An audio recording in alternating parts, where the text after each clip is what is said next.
What is up, peeps? Bakit di na-detect yung mic?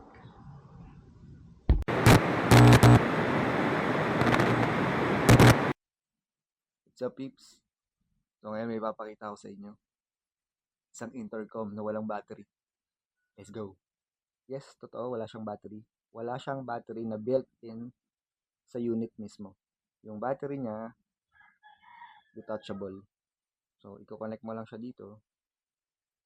May battery na siya. So, quick unboxing muna. Check lang kung ano yung laman nitong intercom na to. So, manual. Hindi binabasa. Double adhesive stickers. Yung mga velcros niya. USB Type-C to Type-A. Battery. So, ito yung pinaka-unit. At dito, built-in na or connected na. Hindi siya nare-remove. Yung gooseneck mic at yung dalawang speakers. So, ito ang isa sa mga bagong lineup ng Freedcon intercoms. This is the Freedcon FG. Since wala nga siyang kasamang battery sa unit niya mismo, ang nipis niya. Compared dun sa mga intercoms na nakikita nyo na usual intercoms, ito ang nipis. Meron ako dito ang Girelec Shark Pro. Ganyan siya kalaki. At ganyan siya kakapal.